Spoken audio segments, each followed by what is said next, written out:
Super excited to be here. This is a huge flashback. I actually came here in 1991, I believe, to this hotel as a player representative at the University of Iowa with Hayden Fry. Some of you may have been around during that time, but we came in as a bunch of media scrum. We didn't have individualized and all those breakout sessions. So I'm walking in with Coach Fry. Mike Devlin was the other guy with me, and they say, hey, they never ask players any questions. Never. Coach Fry looked at me. He's like, don't worry about it. They're not going to ask you.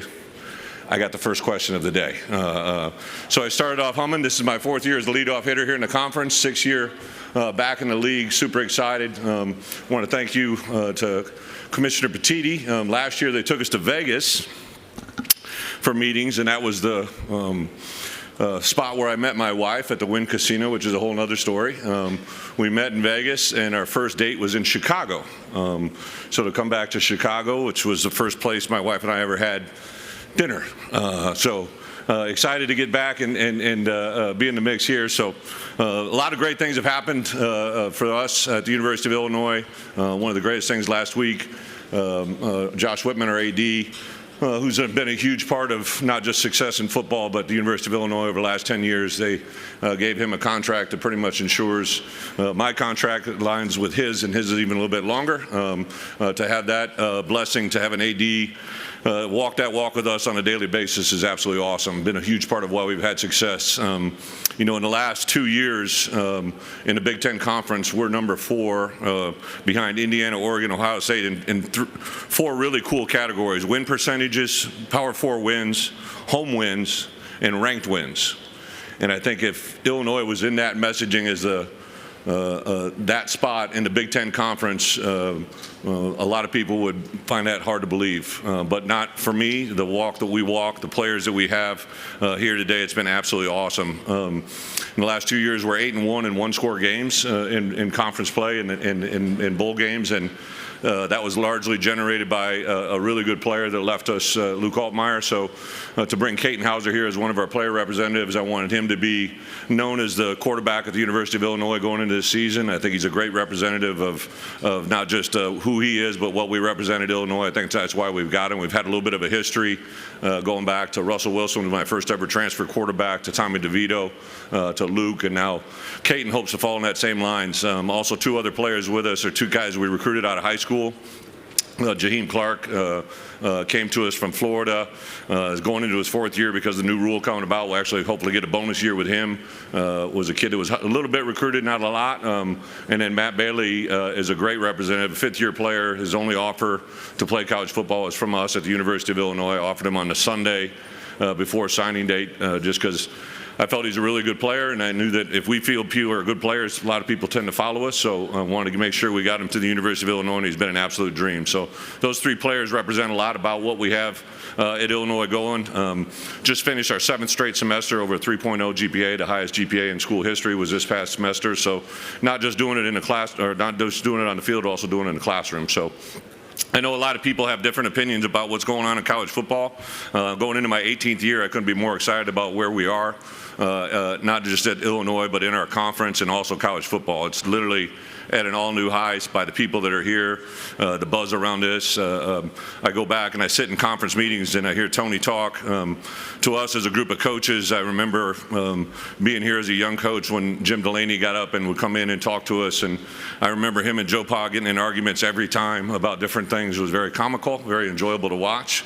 But to see the growth of this league to get to where we are now, I spent a couple of years in the SEC, was with Slive, and then transitioned to Sankey. And I just think about it now, everybody's going to have, opinions, and obviously they're going to draw the Big Ten, SEC, and all that goes around about that. But to sit in the room with both of those guys, I think with Tony and the vision and experience that he has, and to be in the room where Sankey, I know he's got to protect the SEC, and they kind of want to live in 2005 forever. But I think the forward thinking of where we are in college football is an awesome thing. So couldn't be more excited about the year. Got a crossover game against Duke, ACC champ. Played them at their place last year. Got a victory. So have them on our docket. Start with UAB. Have a FCS in-state school with Southern Illinois, and then start Big Ten play on the road at Ohio State is going to be a tremendous challenge. Have a couple neat games. Got an Oregon game coming at home. Got a Friday night home game against Nebraska. Got a Friday game at UCLA in the Rose Bowl. So a lot of great things ahead of us. Those 12 guaranteed games, and see where it can go. So with that, I'll answer any questions that anybody has. All right. We'll open it up for questions for Coach Bielema. On your right side, first row. Good morning, Coach B. Erie Martin, Big Ten Student U, University of Illinois, ILL. Back-to-back seasons with the bowl victory. The success of your good friend in Brad Underwood making it to the Final Four in the spring. And, just Illinois being in their quote-unquote golden age in athletics at the moment. Do you believe that stands at the top of the list when it comes to prestiges and trying to land recruits out of high school or out of the portal? It definitely helps. One of the first phone calls I had with Josh, he gave me Brad's number, and I talked to Brad, I think the 2 days before I took the job, and a lot of part of that was obviously a conversation with Josh, but Brad just assured me how great Josh was to work with and the environment we had at Illinois. So he's been a huge asset for me as a head coach. Basketball, I think, even in the NIL world and all that's changing in college athletics, basketball is a little bit ahead of football all the time, seems like, in that manner. So, yeah, he's been a great resource. I think the cool thing is Josh and I commonly talk about sustainable success, and anybody can have a year or two or maybe three, but you're going into year 6 to have the success we've had. Really, the 2 years we didn't go to a bowl game, we were a 5-7 team that was a player or two away from going to another one. So obviously the playoffs and the ability to get into that would take a different level. But I do think right now in this world we're in, we're able to get in on really any kid in the country. Now, how long they stay talking to us, a lot of times that's driven by, contracts and revenue share and stuff like that. But I think any kid in college football that's getting recruited now will go anywhere where his chance is the best. And that's why I think Illinois is a great place for everybody. On your left side, Coach. Good morning, Coach. Jacob Worthing, KRUI. Illinois has established itself as a contender. What are the next steps to consistently challenge for the Big Ten championship in a tough league like this? Well, a big point of mine is to win on the road. I went back and looked during my window over the last 5 years, and then specifically, it's gotten better and better each year. But for us to win, and win at a high level and get in the playoffs, you're going to have to win Big Ten games on the road. And we've been able to do that. In my first year, we knocked off Penn State. I think they were number 7 in the country in a 9 overtime game. But that was a long time ago, right? And to build a successful campaign to get 10 wins or more in a regular season, which will get you in the playoffs, I think we're going to have to win on the road. So that's a big one. I do think that, to say you contend's a great word, right? But I think championships are what people remember, right? And to get in those conversations, to do it more consistently, you got to have a lot of great things going for you. And we've got pieces of those puzzle, but we've had a game or two each year that's kind of knocked us out of the playoffs. And to get over the hump, most of those have been on the road. We've been 6-1 the last 2 years at home, so we've been doing our business there. But each year we kind of have one of those games that snaps up and gets us, and we got to avoid those games. Second row on your right side. Hey, Brett. Colin Wilson with the Action Network. You had one of the lowest returning snaps from the offensive line and added about 1,000 through the portal, and protection of Caden Hauser is really important with Duke at Ohio State. Is that the biggest bullet point in fall camp coming in? Yeah, last year at this event, it was brought up how many players we had returning the offensive line, and I knew that. So during the course of the year, I made a huge commitment of time on my behalf and our personnel staff, Pat Embleton and his crew, to look at potential portal players and make sure we're going after the right people. I feel really good about that. Like you said, we don't have snaps at Illinois, but Christian Martin, my left tackle, has played a lot of football at Colorado State. Michael Metallo is our left guard who played a lot of, it was junior college football, but he's played a lot of football. We have Jake Renfro, who's started at Cincinnati and at Wisconsin, has got a lot of reps, even though it hasn't been at Illinois. Brandon Hanson Brandon Henderson is our right guard, only returning player who's been a starter for 2 years, and then our right tackle if it weighs out the way it is. Nate has started in the bowl game for us and played a lot of good football. So I think reps in college football are very, very important. And Caden Hauser, even though he hasn't started a game at Illinois, he did play at Michigan State, has been a really good football player for a long time at East Carolina. So I'm counting on those reps to carry into Illinois as well. On your left side, Stuart Mandel with The Athletic. Bret, you just said something earlier about the SEC wanting to live in 2005 forever. Can you just explain what you mean by that? Well, I think I just made the headline, right? Well, I became a head coach in 2006, so I was going back before I was a head coach purposely. And I think what I'm saying is, like, I went to the league, I went to the SEC, and it was a completely different league, in my opinion, than the one I was in the Big Ten prior.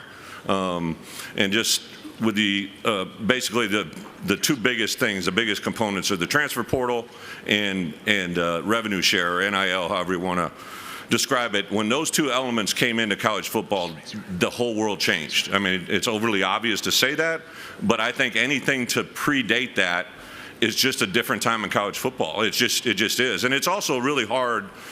I said this point to someone earlier, so back when I was in the Big Ten the first time, we were going through this renaming of our league. I think the eventual winner was the Leaders and Legends. I don't know how the hell we got there, but regardless, I remember we were in these conversations, and I was with Coach Alvarez. He was obviously our AD, and we did a comparative study over 20 years, and I believe they looked at the last 50 years up to that point. And of course, 50 years time, Wisconsin wasn't anywhere in the mix. But in the last 20 years, when we took that data, the only other team that had won more games than Wisconsin was Ohio State. It wasn't Michigan, it wasn't Penn State, it wasn't Nebraska, who was coming in the league, obviously. But the four teams they all wanted to talk about and that they were worried about distributing evenly was Penn State, Ohio State, Michigan, and Nebraska. And I'm pissed, right? Because, like, I'm at Wisconsin and I look at 20 years and no one's really paying attention to that, right? And Coach just said to me very plainly, said, don't worry about things you can't control. You can't change people's 50 years of history in the way they think. I also had that revelation when I recruited a young man, Yelda Verholt. He was from Denmark. And Yelda was a foreign exchange student in Ohio. I offered him a scholarship. And then he went on a tour, and I was at Arkansas, and we hadn't won anything at that point. I was in my first or second year. And he went to visit us, but then he went and visited Alabama, Florida, Ohio State, Michigan, all these premier programs. And he came to Arkansas, in my opinion, because he wasn't blinded by the 50 years that he didn't know, or the 18 years he had been alive on this earth because he had been in Denmark, right? Like, he wasn't blinded by the things that he had been told or learned. So I just kind of take that in a way that, like, it's a different world, man. The last 3 years, like, the quarterback I have now, we would not have gotten if the world was existed 5 years ago.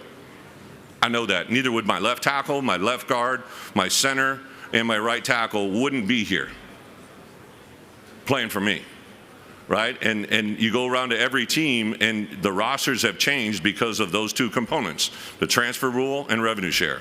It's a different world. Anything beyond that is nonsense. That's where I'm coming from. on your left side, fourth row. Austin Berkland, Armchair Illini. What's the biggest adjustment to going to the 3-3-5 defense, and what made that the most attractive option for your defensive coming up? So last year, structurally, we played a 3-3-5 scheme in 90% of our snaps.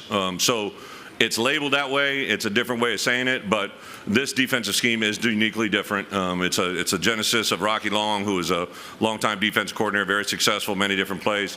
When Bobby left UNLV, he went to San Diego State and learned it right from Coach Long, and then had installed it and built it into his Montana program. We played against it a couple years ago when we played Mississippi State in the bowl game. So there's a few teams that have run it, but it's very unique and different. And I think that the biggest factor for me is I wanted to get a way that we could play a defense that players could come in and transfer into and play easily.